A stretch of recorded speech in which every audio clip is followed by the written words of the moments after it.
안녕하세요. TV 창비 유튜브 라이브로 인사드립니다. 저는 창비 인문교양출판부에서 일하고 있는 이지영이라고 합니다.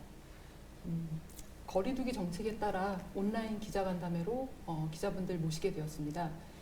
저희 코로나19 방역 지침을 준수하며 진행되고 있다는 말씀 드리고요. 좀 진행하면서 다소 좀 부족한 점이 있더라도 너그러이 보아주시면 감사하겠습니다. 오늘 영원한 동맹이라는 역설, 새로 읽는 한미관계사의 기자간담회를 이제 진행하게 되었는데요. 기자간담회가 진행되는 동안 궁금하신 점 있으시면 저희 그 매체명과 함께 아래로 나가고 있는 휴대전화 번호로 질문 보내주시면 이따가 제가 정리해서 저자께 질문 드리도록 하겠습니다. 그러면 먼저 오늘 저자이신 김준영 국립외교원장 모시고 책 소개를 간단히 먼저 들어보겠습니다. 네, 고맙습니다. 안녕하십니까. 원래 줌이라고 하면 봐야 되는데 제가 이제 안 보여서 좀 섭섭하긴 합니다만, 이렇게 관심 보여주시고 또 유튜브로 신청하셔서 봐주셔서 너무 감사합니다. 저는 사실 왜 이때 이 책을 냈느냐, 또 뭐 이 제목에 대해서 여러 가지 또 궁금한 점이 있을 거라고 생각이 듭니다. 제가 책을 쓰게 된 동기하고, 그 다음에 제가 어떤 부분에 메시지라든가 제가 내용에 중점을 두고 있는 것을 간략하게 말씀드리도록 하겠습니다. 제가 쓴 책 중에 가장 두꺼운 책이긴 합니다. 그래서 나름대로 힘들었고요. 근데 원래 지금 출판을 이때를 맞춰서 한 건 전혀 아닙니다. 사실 5년 전 정도 되는 것 같습니다. 창비로부터 제가 이제 한미관계를 전공을 했으니까 이 부분에 대해서 사실상 책이 거의 150년을 다루고 있기는 합니다. 그래서 처음에 역사적인 기술이라서 제가 역사책은 내가 역사가는 아닌데 하는 생각을 들었습니다. 그리고 그것이 책을 완성할 때까지 제가 조금 고민했던 부분입니다. 왜냐하면 처음부터 어떤 것들은 빠뜨리고 또 어떤 것들은 사실 150년을 다루다 보면 겨우 18개의 토픽에 담기에는 사실 너무 방대했기 때문에 개인적으로 취사 선택하는 것도 어렵고요. 약간 책임의식도 느껴졌습니다. 그럼에도 불구하고 그때마다 역사적 기술을 하지만 나는 정치학자고, 그 다음에 국제정치학자고 한미관계를 전공한다는 의미에서 저는 1차 자료를 중심으로 어떤 문헌을 탐구한다는 기보다는 국제정치적 의미, 그리고 오늘날의 한미관계에서 투영되는 그 과거의 모습들을 역으로 추적하는 방법에 가장 신경을 썼습니다. 저는 사실상 이른바 지금 위치에서는 국립외교원장입니다. 그래서 이 시기에 공직을 하면서 출판을 하는 것에 대한 고민도 꽤 많긴 했었습니다. 그럼에도 불구하고 결론적으로는 오히려 이 시기에 가장 필요한 책이 아니었나, 좀 스스로 한번 위로를 해보기도 하고 합리화를 해봅니다. 저는 대학에서 정치외교과를 공부를 했고요. 미국에서 한 9년 정도, 8, 9년 정도 국제정치학을 공부했습니다. 그리고 한국에 들어와서 한동대 교편을 잡은 것이 1999년인데요. 그로부터 한 20년 6개월 제가 학생들을 가르치고, 여러분들 아시겠지만 일종의 전문가로서 제가 여러 방송 매체에서도 견해를 밝혀왔습니다. 그러다가 저작년 8월 12일자로 국립외교원장이 왔고요. 근데 국립외교원장 오기 전에 제가 늘 정체성의 두 가지 정체성에 약간 혼란이라 그럴까요? 고민이 있었습니다. 그게 뭐냐면, 제가 미국에서 이렇게 공부를 하다 보면 한반도, 특히 동북아가 정치학을 공부하는 사람들에게는 기가 막힌 실험장이다, 너무 재밌다는 얘기를 많이 들었습니다. 저도 실제로 학자의 입장에서, 순수한 학자의 입장에서 보면 그렇습니다. 이렇게 역동하고 사실상 이렇게 강대국이 이렇게 집중되어 있고 그런 지정학적 위치가 없죠. 그런데 문제는 제가 한국 사람이라는 겁니다. 그러니까 한국인으로서 이게 재미로만 볼 수 없는 것이고, 그 가운데 사실 우리나라가 굉장히 강국인데요. 근데 우리를 둘러싸고 있는 소위 말하는 4강은 우리가 아무리 따라가도 늘 앞에 있고 더 강한 자로서 존재를 합니다. 그리고 그들이 어떤 협력적 국제 질서를 이루기보다는 늘 그들의 이익이 투영돼서 한반도는 늘 강대국의 이익이 교차하는 곳이었습니다. 그래서 이 두 가지 정체성을 어떻게 조화롭게 하느냐. 연구 대상으로서는 나한테 흥미를 끌지만 거기서 사는 한 사람의 한국인으로서 늘 고민이 많았던 것들이 사실이고, 그러다 보니 사실 제가 매체나 이런 데서 개인적인 그러한 정치적, 사실상 저는 폴리페서가 나쁘다는 건 아니지만 폴리페서는 좀 다르다고 저는 정의를 했습니다. 왜냐하면 정치적이라기보다는 어떤 정치적 성향을 가지고 있다기보다는 전문가로서 봤을 때 그것이 적극적으로 저는 할 역할이 있다고 생각을 했고, 실제로 그 때문에 문재인 정부의 사실 많은 외교 공약들을 직접 쓰기도 했고 돕기도 했습니다. 그러나 저는 뭐 정치적 견해를 가지거나 정당 활동을 하거나 이런 부분에 대해서는 저는 정치적이 아니라고 본인을 생각을 했고요. 그 다음에 이 책을 쓰게 된 가장 큰 이유는 저는 쓰면서 또 걱정을 하기 시작했습니다. 왜냐하면 이 자체가 이 한미동맹이라는 자체가 굉장히 정치화되어 있습니다. 그래서 이 역설이라는 제목의 단어 자체가 아마 왜 이런 제목을 달았느냐에 대해서 상당한 어떤 의미에서 저의가 있는 것이 아닌가, 동기가 있는 것이 아닌가 물으실 텐데요. 그리고 이 한미동맹 자체가 동맹파, 자주파, 특히 세 번의 진보 정부가 있었죠. 노무현, 김대중, 노무현, 그리고 지금 문재인 정부인데요. 늘 자주파냐, 동맹이냐, 또는 친미냐, 또는 반미냐 하는 그 잣대가 들이댔고요. 저는 그런 부분에 대해서 늘 염두에 두고 보다 객관적으로 쓰고 싶었고요. 근데 왜 예를 들자면 한미 관계의 빛과 그림자 이런 것도 있고요. 또 한미 관계의 양면성이 있을 텐데 제가 구태여 왜 역설이라는 단어를 썼느냐 하면은 저는 균형적이지 않다고 생각합니다. 우리가 늘 이렇게 얘기하면 찬반론 또는 양면론 같은 것들이 굉장히 균형적이고 50대 50의 느낌을 준다고 생각을 했습니다. 그런데 그게 아니라 사실 우리에게는 한미동맹이 매우 압도적이었고 오히려 한미동맹에 대한 어떤 새로운 수정이나 조정이나 또는 유연화나 그 다음에 뭔가 우리의 자율적인 모습을 얘기만 해도 사실 그것이 반미로 또는 그 좌주파는 이런 이념적 굴레가 씌었던 것 같습니다. 그래서 저는 역설이다. 한미 관계가 가장 외교 관계의 기본이고 그 다음에 한미 관계가 중요하고 여기에 대해서는 의문의 여지가 없지만 그 이면에 있는 역설들이 존재하고 우리가 극복해야만 하는 부분이 있다. 이 부분을 말씀드리고 싶었습니다. 그래서 18장에 걸친 그리고 그런 질문을 하실 텐데요. 실질적으로 제가 외교부 소속이고 또 그 실제 공직에 있는데 이런 좀 예민한 문제들을 하는 게 맞느냐, 저도 똑같은 고민을 했었습니다. 그런데 아시겠지만 제가 외교부 소속이고 외교부의 차관급이지만 저는 이 실질적으로 비밀에 접근해서 그다음 실제적인 정책 결정을 한다든지 실무 라인은 아닙니다. 저는 국립외교원장은 기본적으로 외교관을 교육하고 그 다음에 또 외교안보연구소가 국립외교원에 있기 때문에 사실상의 반점 학자의 위치에 있다고도 볼 수 있습니다. 연구하고 교육하는 것이기 때문에요.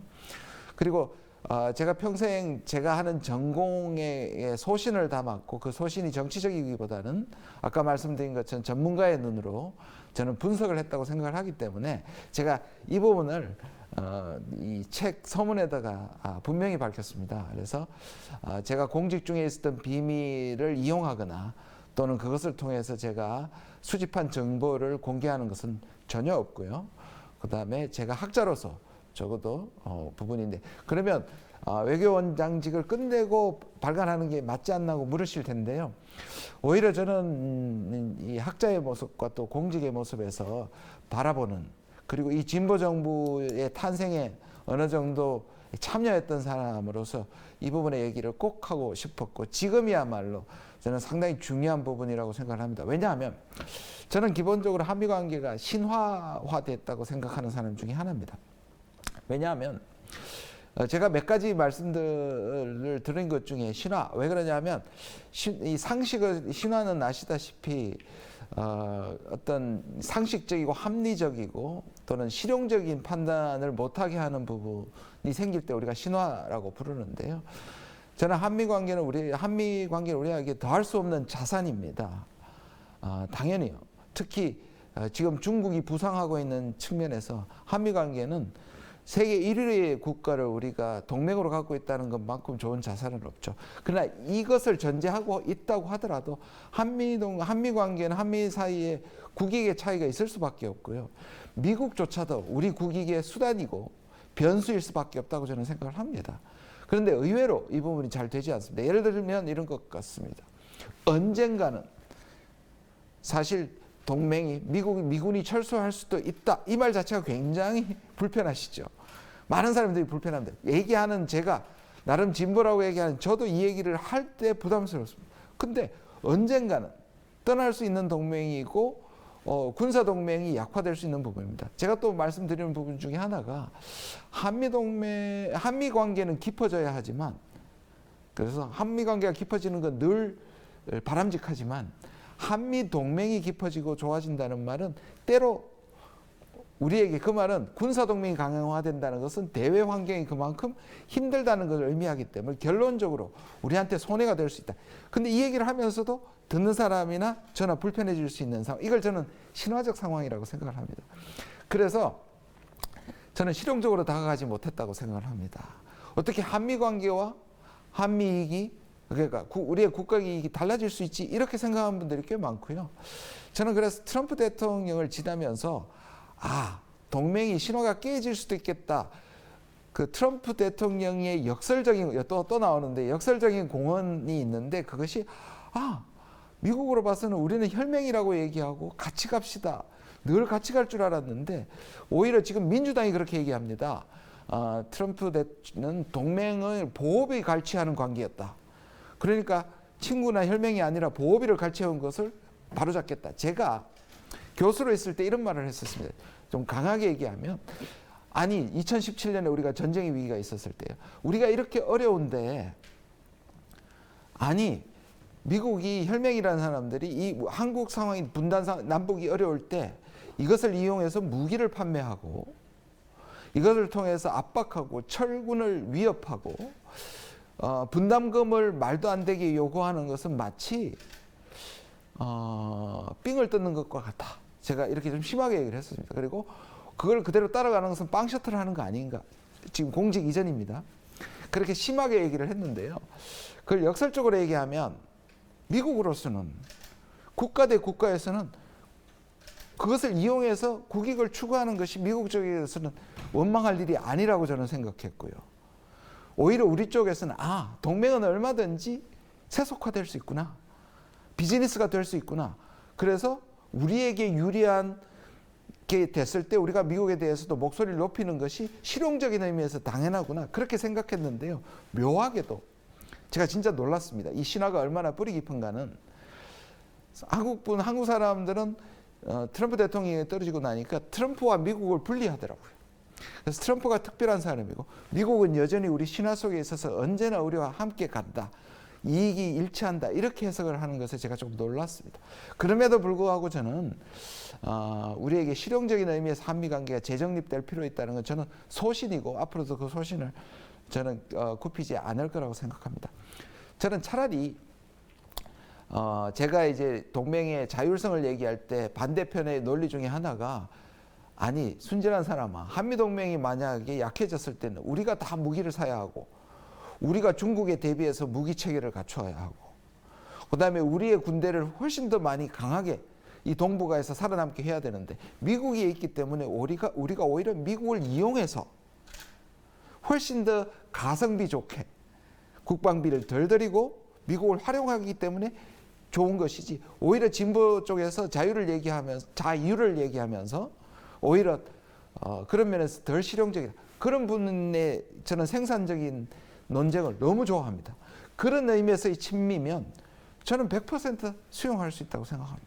물론 그 부분에서 세세한 부분에서 과연 그러면 우리가 그렇게 활용할 수 있느냐라는 부분에서는 저는 여전히 몇 가지 논쟁점들이 있습니다. 왜냐하면 미군이 여기 와 있기 때문에 우리는 사실상 미래전에 필요한 첨단 무기라든지 또는 정찰이라든지 이런 것들은 공군력이라든지 이런 것들을 상당 부분 미국에게 맡기고 우리는 보병 중심으로 돌아간다는 것도 우리의 미래의 군 전략에는 옳지 않지만 적어도 실용적인 의미에서의 친미가 필요하다, 동맹이 필요하다는 부분에 대해서 저는 굉장히 중요하고 건설적인 논쟁이라고 생각을 합니다. 제가 이 임기가 원래 8월입니다. 8월 초에 임기를 마치게 되는데요. 저는 그런 부분에서의 공직자로서의 의무와 또는 정체성을 분명히 하고 있고요. 동시에 저는 학자이기 때문에 그런 부분에 대해서 언제든지 건설적인 논쟁과 저는 논의를 해주시기를 오히려 기대합니다. 그러나 그 말씀드린 것처럼 이 책의 그 맥락이나 이런 것들 없이 또는 이념적인 공세는 되도록이면 안 해주시면 고맙겠고요. 그런 논쟁이 아니라면 오늘 포함해서 또 어떤 뭐 저한테 연락을 개인적으로 하셔도요. 제가 성심성의껏 제가 대답하도록 하겠습니다. 네, 혹시 빠진 미진한 부분이 있으시면 질문해 주시면 좋겠습니다. 고맙습니다. 네, 지금 말씀 잘 들었습니다. 하나 제가 빠뜨렸는데요. 네. 제가 이제 페이스북에 어제 올렸습니다. 제가 이제 공직에 있은 다음에 페이스북 활동을 별로 안 했는데요. 그래서 책도 소개하고 제가 책에 실을까 말까 했던 그 미래 한미 관계를 위해서 한 10개명 제가 세속화돼야 된다고 하면서 또 10개명이라고 하니까 좀 앞뒤가 부딪히긴 하는데요. 10가지 체크리스트라고도 할 수 있겠습니다. 그래서 제가 마지막으로 10가지를 한번 읽어드리고 마치고자 합니다. 1. 대한민국의 미래에 한미동맹도 수단일 뿐, 수단이며 변수일 뿐 목적이나 상수가 될 수 없다. 2. 한미동맹이 장기화하면서 신화가 되었다. 성숙하고 건강한 동맹을 위해 세속화되어야 한다. 한미동맹이 아무리 중요해도 한국의 국익보다 앞설 수 없다는 상식이 불편하지 않을 정도가 바로 세속화다. 3. 한미관계는 깊어지면 좋지만 군사동맹이 깊어지는 것은 항상 좋지는 않다. 강한 군사동맹을 절박하게 필요로 한다는 것은 그만큼 안보 환경이 나빠진다는 의미다. 4. 진정한 호혜적 동맹 관계란 안 할 말은 있어도 못할 말은 없는 관계다. 5. 한국은 미국과의 관계에서 지나친 자기검열과 소극성을 극복해야 한다. 6. 미국은 들을 길을 가지고 있다. 불편해도 확실한 의견을 가지고 접근하면 설득할 수 있다. 7.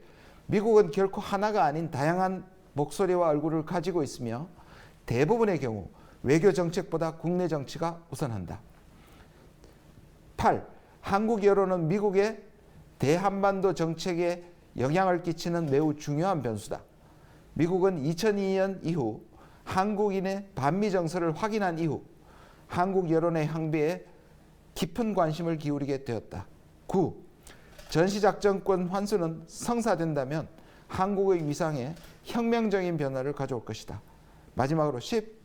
미중 전략 경쟁은 향후 수십 년간 대한민국의 운명에 심대한 영향을 끼칠 변수이다. 그렇다고 해서 한국이 이들 중 한 편을 배타적으로 선택해야만 살아남을 수 있다는 것은 아니다. 이상입니다. 네, 잘 들었습니다. 네. 감사합니다. 앞으로 한미 관계 발전을 위한 10개명을 선생님 또 읽어주신 것까지 잘 들었고요.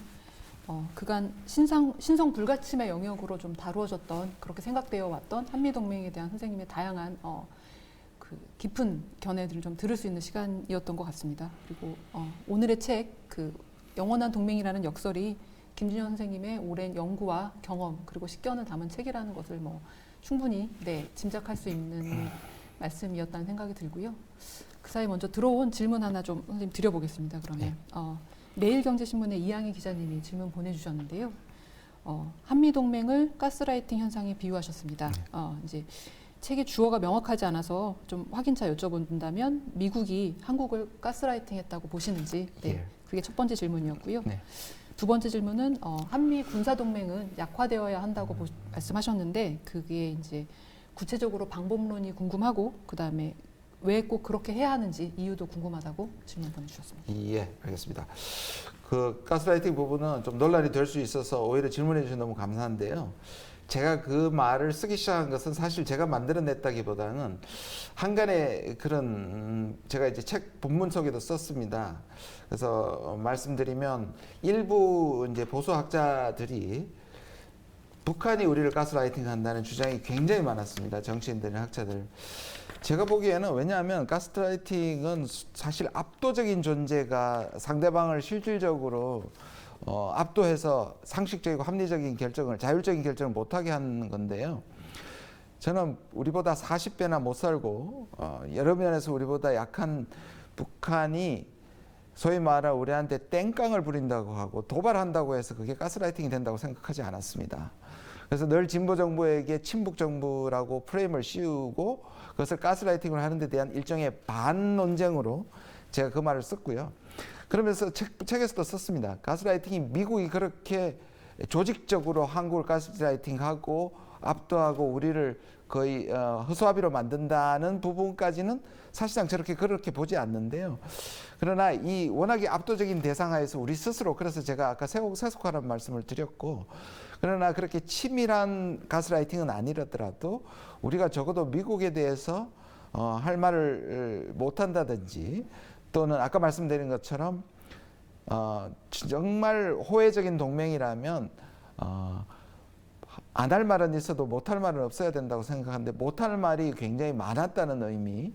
그리고 제가 진보 정부가 있을 때마다 이렇게 그 미국을 방문했을 때 생각보다는 미국이 이렇게 압도하는 경우가 굉장히 많았습니다. 그래서 그 단어를 썼고요. 그래서 꼭 그 부분을 찾아보셔서 맥락을 봐주셨으면 좋겠다고 생각을 합니다. 그 다음에 두 번째 질문은 제가 이제 10개명에도 읽었던 부분인데요. 이 부분도 논란은 될 수 있다고 생각합니다. 그리고 꼭 왜 동맹이 약해져야 되냐, 왜 동맹이 꼭 군사동맹이어야 하느냐, 그리고 미래 전략동맹, 경제동맹, 문화동맹도 있을 수 있다, 뭐 이렇게 볼 수 있습니다. 근데 저는 학자입니다. 동맹은 군사입니다. 그러니까 여기서 제가 그러면 동맹이 확대돼서 사용할 수 있더라고 하더라도 제가 이 부분에 사용한 것은 철저하게 군사동맹을 말하는 겁니다. 군사동맹은 적이 확실할 때 가장 잘 강합니다. 정말 강한 것들은 북한의 남침 위협이 가장 강했을 때 군사동맹이 가장 강하죠. 그러면 언제 제일 약해졌느냐? 탈냉전 넘어갔을 때 위기가 왔습니다. 왜냐하면 미국은 아프간과 이라크가 위협이었지만 우리한테는 사실 위협이 아니었거든요. 그렇게 보면 한미동맹은 미국은 그렇게 봤을 겁니다. 한미동맹이 군사동맹이면 그것도 같이 위협이 되어야 되느냐, 아니냐인데요. 한미동맹은 적어도 북한에 대한 억지동맹이었습니다.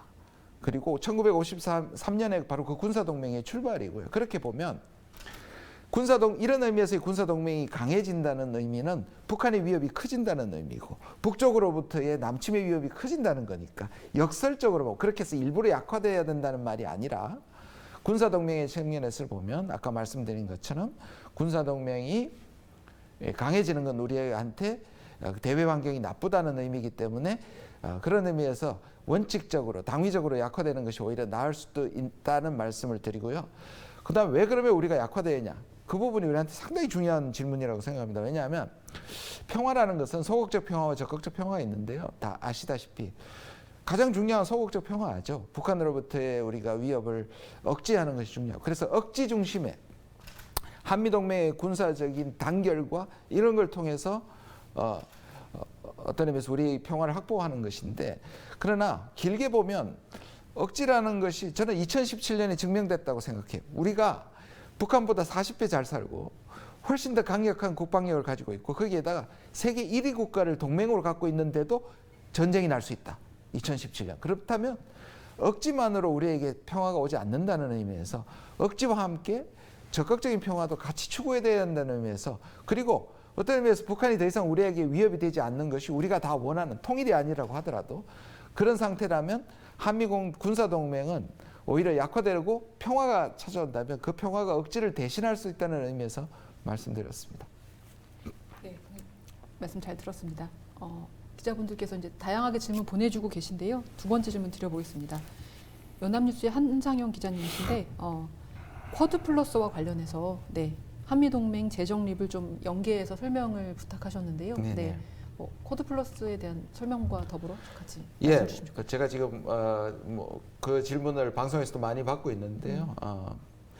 미국이 사실상 굉장히 바이든 정부가 의외입니다. 왜냐하면 트럼프 대통령은 사실상 완전히 변곡을 시켜야 스스로 바이든 정부가 스스로 변곡점이라고 얘기할 정도인데 적어도 대중 정책에 있어서는 블링컨의 청문회에서도 칭찬을 했고 그중에 구체적으로 쿼드와 인도 태평양을 그대로 가져가겠다. 이름이라도 바꿀 줄 알았는데 그대로 가져가겠다고 했던 부분이고요. 그다음에 이 부분이 적어도 이제 중국을 겨냥하고 있다는 것은 너무나 잘 압니다. 그런데 미국 스스로도 이렇게 얘기합니다. 이번에 블링컨 이 2+2 왔을 때 굉장히 재밌는 부분인데요. 미국과 중국 관계가 굉장히 복잡하다라고 했죠. 그래서 3C라고 얘기했습니다. Conflict, Cooperation, Competition이라고 얘기했습니다. 그래서 적대적이고 그 다음에 협력 대상자고 경쟁의 대상자다.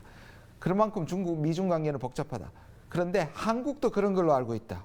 그렇기 때문에 한국의 복잡한 것을 우리가 존중한다. 이게 이제 청와대 갔을 때 블링컨 장관이 얘기했던 부분입니다. 저는 전적으로 동의를 합니다. 그 부분에 있어서. 그런데 쿼드는 미국조차도 이것을 저는 미국의 전략가들은 이것을 군사 동맹으로 만들고 스티브 비건이 아시아의 나토를 만들겠다는 그런 욕심이 있겠죠. 저는 미국으로서는 그 욕심이 당연하다고 봅니다. 그런데 우리로서는 아직까지 두 가지 이유죠. 아직까지 이게 어디로 갈지 모르고 내부적으로도 이해관계가 있는 데서 우리가 참여해야 되냐. 그건 아니라고 보고요. 더더욱 이것이 중국을 겨냥한 군사동맹으로 갈 경우에는 더더욱 아니라고 생각합니다. 저는 정확하게 한미일 소위 말하는 삼각동맹의 가능성에서도 똑같은 원칙을 저는 적용할 수 있다고 봅니다. 왜냐하면 한미일 동맹이라는 것과 한미일 군사협력이라는 것은 전혀 다릅니다.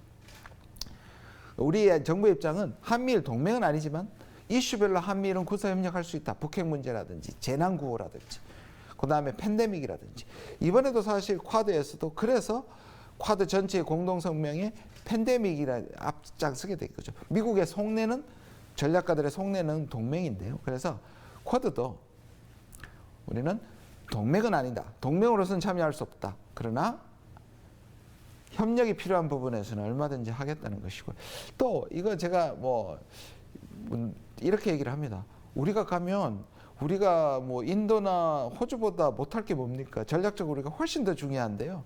그럼 펜타나 헥사로 가지 왜 만들어낸 쿼드에다 플러스의 한 일부분의 국가로 들어가느냐 이것도 저는 반대입니다. 네, 그러면 다음엔 경향신문 기자님 보내주신 질문 드려보겠습니다. 최근 방한한 오스틴 국방장관이 북한과 중국의 전례 없는 위협에 주한미군과 한미 동맹이 대응해야 한다는 입장을 밝혔는데요. 네. 바이든 정부가 대중 견제를 본격화하면서 주한미군과 한미동맹의 역할과 성격에 대한 어떤 근본적인 재규정이 일어날 수 있다고 생각하시는지 질문 주셨습니다. 네, 맞습니다. 굉장히 중요한 질문이고요. 아직까지는 저는 이제 아까 제가 미국도 한 목소리가 아니지 않습니까? 말씀드린 것처럼 지금 외교 안보팀의 대부분의 인사들은 저는 이 민주당 내부에 상대적으로 온건파고 그다음에 중국 신냉전으로 가지 않기를 원하고 그러나 중국에 대해서는 그러니까 기본적으로 이겁니다. 민주당 내부에서 소위 말하는 리버럴 호크라고 얘기하죠. 좀 강경파들은 가치, 체제, 민주주의 신냉전으로 가더라도 전면적으로 중국을 이참에 확실하게 꺾어야 되고 그다음에 글로벌 밸류 체인에서 쫓아내야 된다. 이게 이제 강경파고요. 온건파들은 지금 적어도 이제 외교 안보팀을 하는 주요 인물들입니다. 신냉전은 아니지만 중국이 지금까지의 반칙 행위를 이제부터는 동맹국가 우호국들을 그리고 국제기구를 통해서 확실하게 규정하고 견제하고 반칙 행위하지 못하도록 하겠다. 이거거든요. 그래서 그 부분에 관해서는 이제 나올 경우는 지금처럼 중국의 이 군 자체를 한미일 삼각동맹이라든지 쿼드라든지 또 주한미군 자체를 전략적 유효성을 극대치로 끌어올려서 주한미군을 오히려 반중국 전선의 한 부분으로 사용하는 부분까지 우리가 가지는 않을 거라고 봅니다. 그러나 말씀하신 것처럼 장기적으로는 미국과 중국, 저는 미중이 전략 경쟁이 쉽게 판가름이 나지 않으리라고 생각하는 사람 중에 하나입니다. 무슨 말씀이냐면 누가 이기느냐가 쉽게 판결이 안 나고 저는 한 20-30년 정도 우리를 괴롭힐 변수라고 생각합니다. 다시 말해서 미국이 중국을 완전히 제압하지도 못하고 중국이 미국을 추월하지도 못한 상황. 그리고 미중이 친해서 뭔가 G2로서의 협력체, 콘도미니엄 체제라고 얘기하죠. 그것도 별로 가능성이 없고 이런 계속 밀당을 하면서 상대방을 견제하고 긴장관계로 가는 그 사이에 있는 특히 이 동북아에서 우리가 가장 힘든 시간을 보내게 될 텐데요. 그런 의미에서 저는 지켜야 될 이 선이 뭐냐 하면 결국 우리가 미중 대결의 또 다른 대리전을 하게 되는 상황. 남북이 뭐 저는 그 전쟁이 꼭 불을 뿜는 전쟁이 아니라고 생각합니다. 가장 최악은 미중이 사이가 나빠지고 남북이 사이가 나빠져서 지금은 미국이 그렇게 가지를 않기를 원하지만 북중러 그다음에 한미일의 진영이 나눠지고 우리에게 결국 안보가 더 중요하니까 미국을 일방적으로 선택하는 상황이 오지 않게 하는 것이 가장 중요하다고 저는 생각하고 그런 전략을 고심해야 될 때라고 생각합니다. 네, 말씀 잘 들었습니다. 그러면 이번에는 좀 책의 내용에 관련해서 좀 질문 드려보겠습니다. 영원한 동맹이라는 역설 이번 책에서 선생님이 우리가 동맹에 중독되었다라는 네. 표현을 쓰신 것이 좀 인상적이었는데요. 이게 동맹에 좀 끌려다니면서도 우리 스스로 이걸 부정하지 못하는 상황을 좀 절묘하게 표현하셨다는 생각이 들었습니다. 그런데 이 중독이 그냥 단순히 벗어나는 것이 관건이 아니라 이런 동맹을 좀 받아들이고 발전시키도록 노력해야 한다는 점에서 좀 이 문제의 어려움이 좀 있는 것 같은데요. 이걸 어떤 해결책이랄까요? 어떤 식으로 접근하면 좋겠는지 이런 것들에 대한 말씀 좀 부탁드리고 싶습니다. 네, 뭐 동맹의 중독이라는 표현이나 아까 말씀드린 것처럼 신화라는 표현 또는 뭐 거의 종교라는 표현들은 이제 일맥상통하는 표현들입니다. 그래서 계속 강조합니다만 합리성이나 실용주의나 또는 상식에 기반해서 왜냐하면 한국과 미국은 다른 나라지 않습니까? 적어도 중국을 바라보는 것도 조금 다를 수밖에 없고요. 그다음에 이제 북한에 대해서 우리가 북한 비핵화에 대해서는 목적에서는 동의하지만 그게 가는 방법 지금은 뭐 일치하기도 하고 협상을 통해서 또는 압박을 통해서 이런 것들이 조금씩 차이가 나는데요. 근데 이 차이 자체를 너무 불안해한다는 것이에요. 그러니까 중독 증세 중에 하나가 이제 안 했을 때는 불안한 일종의 금단 현상이 일어나게 되는데요. 지극히 저는 당연하다고 봅니다. 일본이 예를 들자면 이제 이번에 오스틴하고 그 2+2 왔을 때 왜 일본은 대놓고 중국을 지목하면서 공동성명에도 집어넣는데 왜 우리는 못 집어넣느냐? 사실상 기자회견에서는 할 말 다 했습니다. 내부에서도 할 말 다 했고요.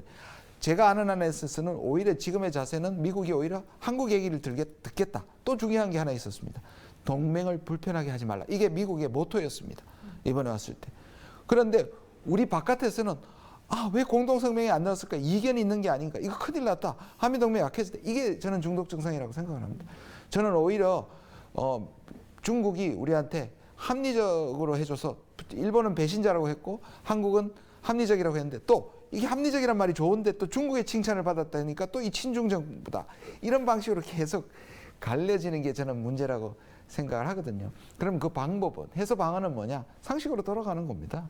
저는 미국도 우리에게 대상이 돼야 되고 어떤 부분에 대해서 밀당을 하고 예를 들자면 이번에 그렇게 트럼프 정부가 특히 트럼프 대통령이 SMA 한미 분담금 가지고 완전히 50억 불을 사실 우리 미국이 지금까지 하는 것을 다 줘도 2억 불인데 50억 불. 사실상 협상팀은 다 협상을 하고 발표만 남았는데 마지막에 비토를 냈단 말이에요. 그런 부분에서 끝까지 버텼고 그다음에 이번에 바이든 정부가 상식적으로 수준에서 했단 말이에요. 물론 저를 포함해서 많은 분들이 이 부분에 대해서 아니 기본적으로 소요 예산으로 가야 되고 근본적인 기획을 해야 되지 않느냐. 저는 그거는 장기적으로 맞다고 봐요. 그러나 실용적으로 봤을 때 안정화시키는 게 필요했고 이 5년 동안의 안정화 동안에 더 개혁된 어떤 이 분담금 문제를 해야 된다. 이런 점에서 실용적으로 그다음 점진적으로 저는 접근한 것이 굉장히 중요하고 그래서 친미 반미라든지 또는 뭐 자주 동맹 이런 방식의 이념적인 프레임에서 벗어나는 것이 가장 중요하다고 생각을 합니다. 네. 뉴스원 박재호 기자님이 한미 방위비 협상 관련해서 또 질문 주셨는데 이거는 좀 뭐 지금 네네. 말씀해 주신 거랑 뭐 연장해서 네, 설명되는 것 같고요. 그러면 바이든 정부 관련한 질문 아무래도 또 좀 드려봐야 될 것 같은데요. 네. 바이든 정부 이제 출범하면서 바이든 정부의 어떤 대북 전략에 관해서 좀 엇갈리는 전망들이 있었던 것 같습니다. 뭐 오바마 정부를 잇는 성격이 있다 보니까 전략적 인내를 답습하리라는 뭐 비관도 좀 있었던 것 같고요. 하지만 트럼프 정부의 성과를 이어가는 측면도 네, 그런 좀 밝은 전망 같은 것들도 있었던 것 같은데요. 근데 오늘 오전에는 보니까 그 바이든 정부에서 뭐 김정은 위원장을 만나는 일은 없을 것이다 이런 식의 또 보도가 나오기도 했습니다. 그래서 원장님께서는 앞으로의 뭐 이런 전망 같은 것들 어떻게 보시는지 네. 제가 작년 말부터 올해 초까지 네. 전략적 인내의 부활 가능성에 대해서 많은 분들이 우려를 할 때 제 뭐 약간 그 희망적 사고이기도 하지만 안 갈 거다. 그러니까 희망적 사고이기도 하지만 안 갈 거라고 해도 몇 가지 이유가 있었습니다. 그 이유는 뭐냐면 일단 바이든 외교 안보팀을 구성하고 있는 사람들이 전략적 인내라는 말을 너무 싫어하고 인정하지 않습니다. 자기들은 최선을 다했는데 마치 방치했다는 느낌을 주는 그 전략적 인내라는 자체에 대해서 굉장히 발끈할 정도로 싫어합니다. 그 말은 그게 얼마나 비판을 받고 있고 그러니까 그것을 부정하니까 다시 돌아가지 않을 거라는 게 한 가지였고요. 두 번째는 북한이 그때는 전략적 인내를 해도 될 만큼 북한이 위협적이나 북한의 핵능력이 지금처럼 위협적이지 않았습니다. 그러니까 8년을 두고 볼 수 있는 여유가 있었는데 지금은 북한이 가지고 있는 이 핵 수준이라는 것이 사실 그렇게 두고 볼 수 없을 정도로 중요하고 위급한 일이 됐거든요. 그래서 안 할 거라고 봤는데 그런데 최근에 보면 이제 아직까지 뭐 미국의 대북 정책이 나오지는 않았지만 미국도 지금 예를 들어서 국내 문제가 너무 많이 지금 돼 있고 결정적으로 북한 문제가요. 우리는 이렇게 부르는 네거티브 어젠다입니다. 무슨 말씀이냐면 하이 리턴 로우 리턴 하이 코스트라고 부르는데 그러니까 북한 문제는 잘해봤자 별로 정치적으로 인기가 없는 거죠. 특히 지금의 상황을 잘 보시면요. 중국이나 북한은 문제가 미국이 양보 조건을 어느 정도 암시하면서 나가야 되는 거죠. 왜냐하면 북한이 지금 얘기하는 건 지난 2, 3년 동안 북한의 입장은 북한이 일방적으로 몇 가지를 양보하고 나가서 양보를 끌어낸다는 것이 북한의 방법이었는데 2, 3년 동안 판단하게도 자기들이 하노이 이후에 오히려 그렇게 했더니만 안 됐다. 이제는 미국이 뭘 양보할 것인 구체적인 양보를 해야지 그 양보를 보고 협상장에 나가겠다고 얘기를 하겠습니다.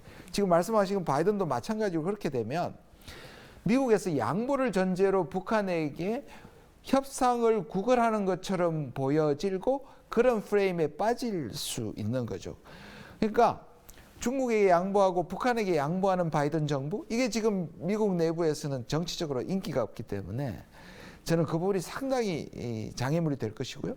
말씀드린 것처럼 북한도 그렇게 나올 경우 결국 제재 수준을 높이고 강경하게 얘기하면서 여전히 대화의 여지는 있다. 이 이상의 어떤 우리를 모두가 놀라게 할 만한 그러한 제안이 나올까? 이 부분에 대해서 저는 좀 갈수록 약간의 걱정과 우려를 하고 있습니다. 그래서 전략적 인내라고 붙이고 싶지는 않은데요. 그래서 그러면 좀 질문이 나온 김에 그럼 제일 좋은 시나리오는 뭘까? 제 나름을 생각해 보면 제일 좋은 시나리오는 지금 이제는 저는 지금 그 각국이 내부의 정치적 지형이 외교를 하면서 약한 모습을 보이는 것을 매우 우려합니다. 왜냐하면 지금은 국내 정치가 국제 정치를 완전히 압도하고 있기 때문에 그렇다면 이것은 비밀 협정으로 가야 된다. 이제 저는 트럼프의 방식으로 가서는 사실 말 한마디 한마디가 사실상 너무 위험해서 바로 협상을 중단시킬 수 있기 때문에요. 오히려 이제는 커튼 뒤로 가야 되고 무대 뒤로 가서 비공개 회담을 해야 되고 그것이 저는 후반부에 일어나고 내년 2월이 되면 하노이 3주년이 됩니다. 그래서 하노이에서 했던 것들, 왜냐하면 싱가포르 회담은 원칙입니다. 협상 자체로는 굉장히 부족한데, 왜냐하면 뭘 교환을 언제 할 것이냐가 없는 매우 모호한데, 오히려 지금 잘 됐습니다. 왜냐, 그 원칙은 바이든 정부가 버릴 필요가 없기 때문에. 그러니까 싱가포르 회담을 회담의 합의를 받아들이고 수용하고, 마치 쿼드나 인도태평양을 받아들이는 것처럼. 그러나 교환 조건은, 선후의 문제는 저는 비밀협정에서 하고, 그것을 3주년 되는 하노이 이 회담에서 다시 교환 조건을 교환하는. 그래서 북한에게는 지금의 핵 프로그램을 동결시키고 영변을 다시 끌어내고, 그다음 이런 부분, 그다음 미국에서는 제재 일부를 스냅백과 함께 주고, 그다음에 북한이 원하는 체제 보장에 관한 어떤 선언, 불가침 선언이라든지 종전 선언을 해서 다시 교환 방식 정식을 만들면 어떨까? 제가 생각하는 최고의. 그래서 실천 부분은 우리로 치면 다음 정부에게 넘어가겠지만, 적어도 합의 부분이 우리 정부의 선거가 가기 전에 미국이 주도로 저는 있었으면 그게 제일 좋은 시나리오가 아닐까 생각합니다. 그 시나리오대로 말씀해 주신 것처럼 진행이 되었으면 하는 바람도 좀 가져보는데요. 서울신문 김기준 기자님이 보내주신 질문 드려보겠습니다. 한미관계, 한미군사동맹에 대해 우리 목소리를 내는 게 중요하다고 하셨는데요. 그럴 경우 어느 선에서는 미국의 이해관계와 충돌할 수 있다고 봅니다. 그런 사례 혹은 뭐 분야가 있는지 무엇인지 궁금합니다. 그리고 그걸 알아차릴 수 있는 어떤 마지노선이랄까? 어떤 사인 같은 게 있을지 그런 거 좀. 실제로 우리가 보면 보수 정부라고 얘기할 수 있는 이승만 정부나 박정희 정부에서도 사실상 우리 얘기를 하고, 그다음에 우리가 파병까지 하면서 사실 미국에게 우리가 싫은 소리도 했고요. 그다음에 뭐랄까 화도 냈습니다. 그리고 그래서 실제로 미국이 굉장히 기분 나빠한 적도 있고요. 그다음에 뭐 박동선 사건이라든지 사실 로비도 했고요. 그래서 전혀 자율적인 모습이 없었다고는 할 수 없는데, 문제는 그것이 이제 전체적인 국익이나 우리의 전략의 입장에서 되기보다는 내부적인 권력 문제라든지 권력 강화라든지 이런 거에서 미국에게, 마치 북한이 미국에게 하듯이 그동안에 우리가 일회적으로 화를 낸다든지 이런 부분이 많았는데요. 그것보다는 우리의 안을 가지고 미국의 기본적인 대북 정책이나 대한반도 정책을 바꿔본 적은 생각보다 없다라고 봅니다. 그래서 오히려 이제 그런 것들이 첫 번째 미국이 불편할 수 있죠. 근데 미국이 불편하기 전에 일단 미국의 반대 목소리 때문에 국내적으로 굉장히 시끄러웠고요. 아시다시피 노무현 정부나 김대중 정부 그리고 문재인 정부 때 이런 부분이 나왔을 때 오히려 우리 쪽에서 우리에게 스스로 운신의 폭을 줄여버리는 영향이 많았습니다. 제가 꼽는 가장 우리 외교의 대미 외교에서 저는 빛나는 순간은 저는 1998년과 2000년 사이라고 생각을 합니다. 본문 속에서도 그렇게 썼습니다. 바로 98년이 어떤 해냐면요. 지금과 매우 유사한데요. 98년은 94년도에 제네바 합의, 10월 달에 합의를 하고, 우리한테는 첫 번째 북한 문제에 대한 어떤 그 합의를 이룬 굉장히 외교적 성과였습니다. 근데 그게 10월이었고요. 11월에 이게 미국에서 공화당이 장악하는 의회로 중간 선거가 있었고 넘어가게 됩니다. 그래서 11월 달에부터 시작해서 단 한 달 만에 북한에 그때 주기로 했던 경수료나 그다음에 중유 제공이 공화당의 저항으로 제대로 실천이 안 되게 됩니다. 그래서 고군분투를 합니다. 클린턴 대통령이. 그런데 그때 북한도 자기들에게 약속한 게 안 오니까 좌절감에 의해서 그때 노동미사일을 일본 열도를 지나가는 것을 쏘게 됩니다. 그러니까 사실 미사일은 제네바 합의 사항은 아니지만 뭔가 대화를 이끌고 뭔가 이런 거 많지 않습니까? 우리도 북한에 대해서 뭔가를 이해하려고 하는, 북한에 대해서 우호적이고 합의를 하는 사람들에게 북한은 오히려 뒤통수를 친 것처럼 돼버렸습니다. 뭐냐면 클린턴 대통령이 화가 난 겁니다. 더 이상 안 그래도 자기가 혼자 지금 의회를 맡고 있었는데, 그래서 이 부분에 대해서 그러면 강경으로 돌아서고자 할 때 김대중 대통령과 당시에 임동원 외교수석이 미국으로 가서 당시에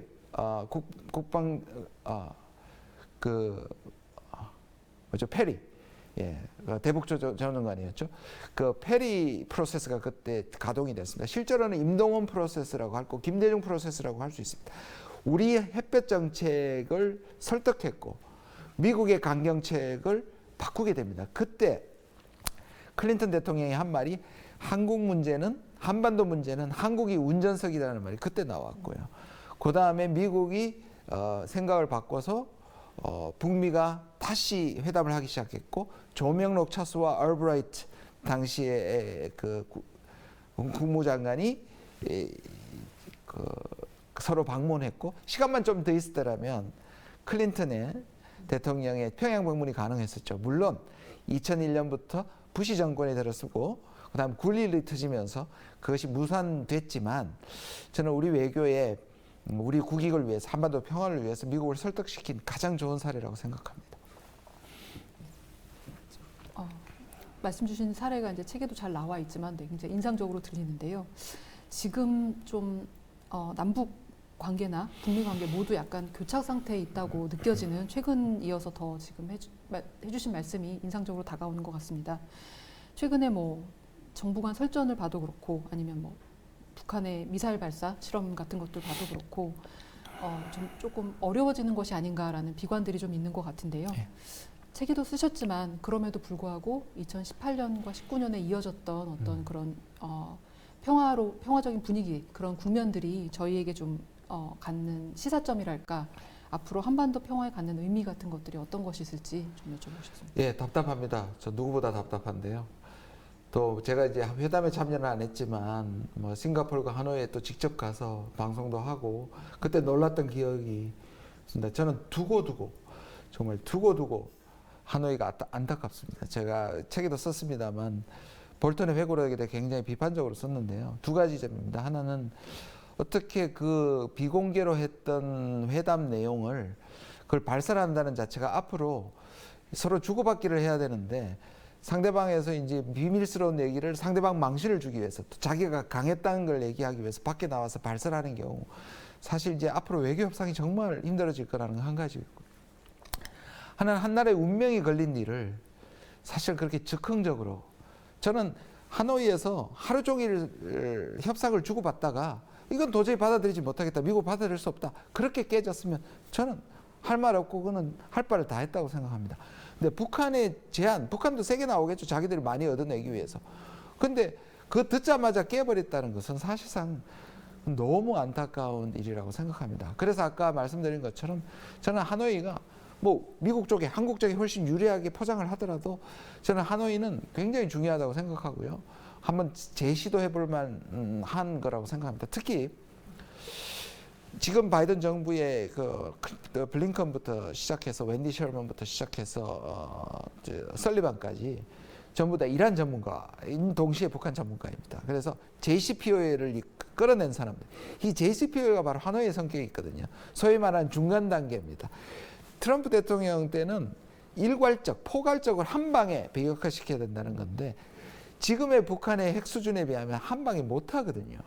그런데 미국은 소위 말하는 북한의 잘게 자르기 살라미 전술에 너무 뒤어가지고 그걸 못 받아들이겠는데 우리는 뭐냐? 그렇게 살라미로 자르진 않더라도 한 두세 단계로 갈 수밖에 없지 않겠느냐?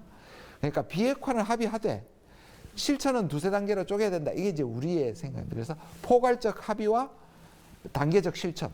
미국은 포괄적이었고 북한은 단계적이었습니다. 이거를 우리가 중재를 잘하는 거에 따라서 달라질 수 있다고 보고요.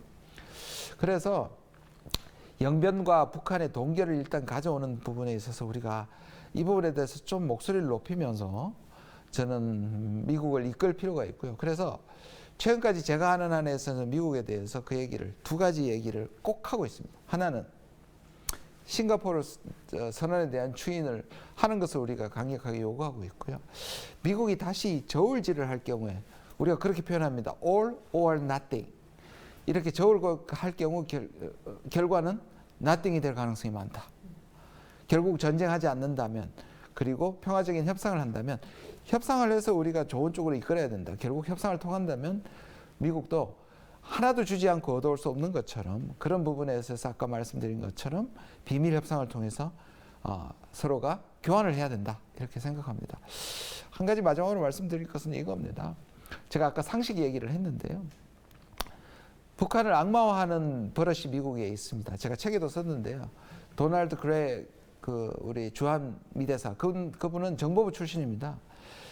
근데 이제 이분이 미국 외교 정책의 가장 큰 문제점 중에 하나가 적대국을 악마화한다. 악마화하는 순간 상식이 작동하지 않는다. 그것이 대북 정책의 실패다. 이렇게 고백하고 있습니다. 전적으로 동의를 하는데요. 자, 북한을 협상 대상으로 인정한 다음에 어떻게 돼? 이게 친북이거나 이게 아니고요. 북한은 이럴 겁니다. 협상의 입장에서 가장 늦게 핵을 포기하고 가장 많이 얻어내려고 할 겁니다. 이건 북한의 합리적인 판. 우리는요.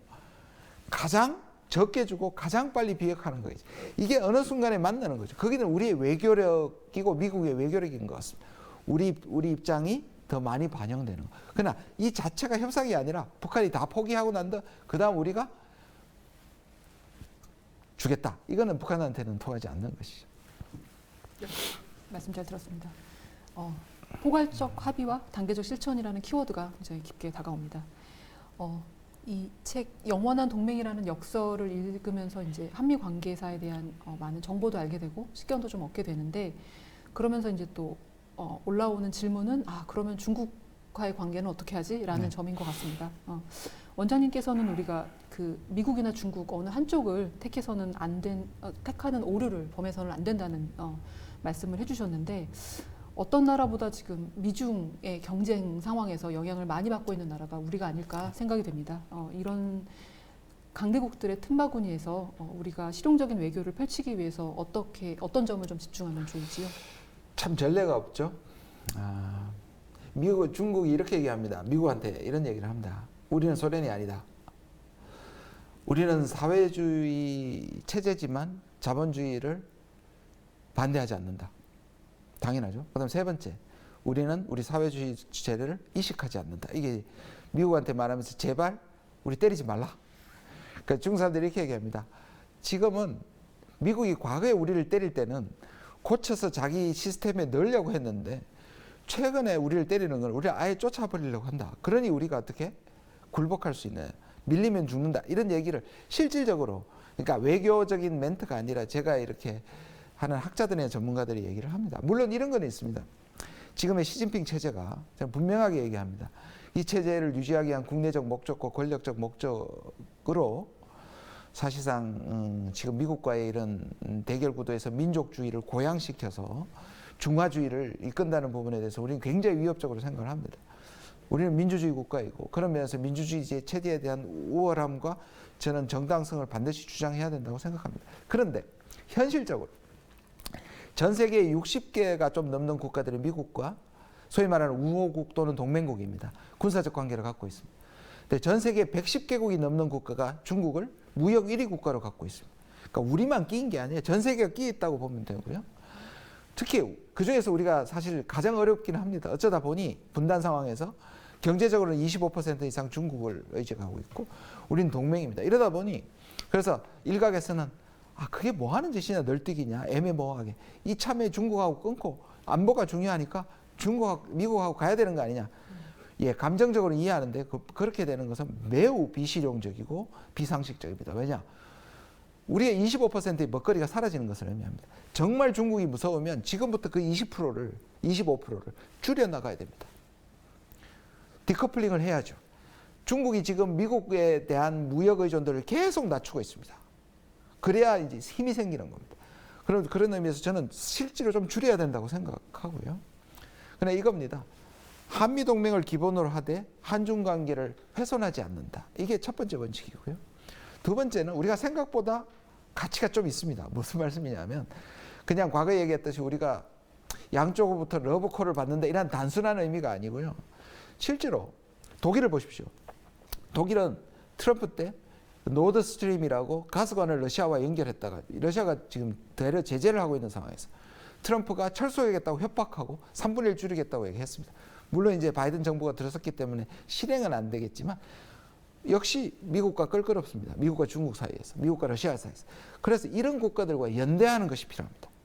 미국과 중국의 이러한 치열한 전략 경쟁에 그 2열에 있는 국가들이요. 독일, 프랑스, 한국, 아세안 집단으로요. 호주, 캐나다 같은 국가들과 이슈별로 연대를 하면서 한쪽으로는 미중의 갈등을 완화하고 또 다른 쪽에서 나빠졌을 때 혼자 얻어맞지 않게 저는 그 부분이 아주 치밀하게 돼야 되고 우리가요. 제가 이것도 썼었는데요. 제가 우리 여기 와 있는 주한 호주 대사가 한국계입니다. 그분이 하는 말씀이 자기가 한국 와서 가장 충격받은 게 뭐냐면 한국을 작은 나라라고 얘기하는 거에서 너무 충격받았대요. 우리가 사실 호주보다 훨씬 더 강하거든요. 그러니까 땅이 좀 넓을 뿐이지. 물론 이제 호주도 강국입니다만, 근데 그게 우리의 겸양지등만은 아닌 것 같습니다. 물론 우리가 이 화력 위주로 세계 6위고요. 그다음 군사합의로 치면 우리가 9위 정도 되고요. 그다음에 우리가 경제적으로는 12위권인데 이번에 그 코로나로 해서 우리 10위권까지 올라갈 겁니다. 그리고 북한이 40배고요. 아까 말씀드린 GDP에. 그렇게 봤을 때 우리가 꽤 강하다. 자만하라는 얘기가 아니라 우리가 충분히 카드가 된다. 그리고 많은 국가들이 우리와 연대하기를 원한다는 부분을 말씀드리고 싶습니다. 원장님 말씀 들으니까 갑자기 네, 대한민국 국민으로서 자부심이 좀 올라가는 느낌도 좀 듭니다. 어느덧 저희가 준비했던 시간이 좀 끝나가고 있는데요. 네, 더 이상 뭐 질문 주실 게 없다면, 기자님들 질문이 없다면 원장님의 마지막 말씀 듣고 이 자리 좀 마무리할까 합니다. 네, 고맙습니다. 그리고 이렇게 귀 기울여 주셔서 감사하고요. 다만 저는 이렇게 사실상 좀 책성전 같긴 한데요. 이렇게 150년 전체를 역사적으로 다룬 책은 아직은 없습니다. 뭐 많은 훌륭한 분들이 이제 사실상 이 최근까지는 다루지 않았기 때문에 뭐 나오겠죠. 나름대로 학자적 양심과 분석을 가지고 했던 부분이니까 그 부분을 객관적으로 많이 봐주셨으면 좋겠고요. 논란이 되는 부분은 맥락 속에서 한번 보시고 여전히 의문이 가신다면 저한테 언제든지 말씀해 주시면 장을 만들어 주시면 제가 해명 또는 설명을 하도록 하겠습니다. 너무 감사합니다. 네, 앞으로의 소통의 여지까지 활짝 열어주신 김춘영 원장님께 감사드립니다. 그러면 지금까지 시청해주시고 다양한 질문 보내주신 기자분들께도 감사 말씀드리고요. 저희가 현장 사진은 기자간담회 정리되는 대로 바로 정리해서 보내드리도록 하겠습니다. 네, 그리고 추가로 필요한 자료가 있으면 창비 편집부로 언제든 편하게 연락 주십시오. 네, 그럼 오늘 이 자리에서 인사드리겠습니다. 감사합니다. 수고하셨습니다. 감사합니다.